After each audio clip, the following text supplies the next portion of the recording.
Good afternoon and welcome to Nightly Latino. I'm Tanisha Breidenbach and these are this week's top stories making headlines. Authorities are still searching for a man accused of groping a student on campus.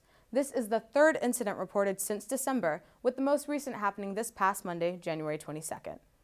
A female student reported that a man in parking garage C stopped her and asked to help jump-start his car. After trying to grab her leg, she ran away immediately and called the police. One student who takes night classes near parking garage C said she feels she has more to be vigilant about on campus until the man is caught.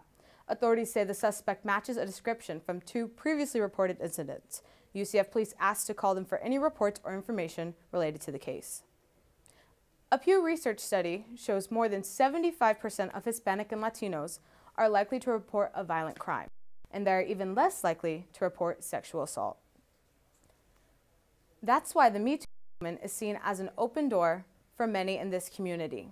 However, UCF students fear that coming forward about their sexual assault could do more harm than good. Some students say that sexual assaults go unreported due to the number of undocumented Hispanics who may be afraid of being deported should they come forward. Other students credit the lack of reports to Hispanic culture, while the younger generation is responding well to the Me Too movement. Others think the heavily male-influenced cultures normalizes sexual assault.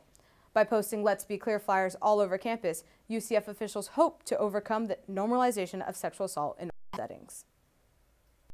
In another attempt to stand up for women's rights in Orlando, hundreds of residents recently came together in support of the one-year anniversary of the Women's March. The city of Orlando was just one of many cities, along with New York and Washington, D.C., that held a Women's March. The event included 2 hours worth of speeches, followed by a march around the lake. While some counter-protesters showed up, they were quickly escorted by police. A mix of men and women and children came out to support the march, many carrying signs displaying their cause. Some of those causes included supporting Planned Parenthood, environmental protection, and defending immigrants who are dependent on DACA. The U.S. government is passing a short-term spending bill to fund itself through February 8th, following a 3-day shutdown. However, the bill was passed without addressing the Deferred Action for Childhood Arrivals, DACA, putting the future of dreamers on hold. Congress is agreeing to hold a vote dealing with the future of the immigrants who came illegally to the U.S. as children. DACA students say they worry about what their future holds if Congress votes to end the program. At least 120 DACA students attend UCF and hope to complete their higher education here. For many of the dreamers, they have made a permanent home in the U.S. and would have trouble readjusting to their birth countries. They hope for permanent solutions for DACA recipients, one of them including eventual citizenship. UCF DACA students are worried about their families after the U.S. government reopened following last weekend's shutdown. And while DACA students are allowed to stay in the U.S., some of their family members are facing possible deportation. The DREAM Act gives immigrants a 3-step process into becoming permanent citizens, through college, work, or the military. The DACA program gives permits to those who entered the U.S. illegally as children if they are approved by the immigration authorities.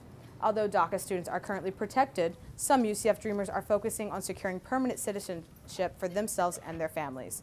UCF students say moving to pass the DREAM Act is the first step to establishing permanent citizenship for immigrants. While there is still much work to be done, students say the fight is not over and they will continue to push for permanent citizenship. When international students move abroad, some experience depression or loneliness as a result of culture shock. Global UCF is taking steps to help those students overcome these feelings. Global UCF is encouraging international students to participate in a series of cultural workshops aiming to help them adjust to life at UCF in partnership with counseling and psychological services. Each student can access a life coach who will provide support services in areas like language and their studies. Global UCF is also organizing culture activities and sporting events to help international students socialize with all students. By putting on these events, Global UCF aims to make students feel more comfortable and welcome at UCF. Now let's take a look at the weather.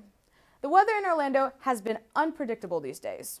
Today is mostly sunny with a high of 66 degrees, while later tonight it will be cloudy with a low of 49 degrees. Tomorrow it will be partly sunny with a high near 69 degrees. That's all the time we have. Be sure to check out our next webcast on our Facebook and YouTube pages. I'm Tanisha Breidenbach for Nightly Latino. Thanks for watching and have a great day.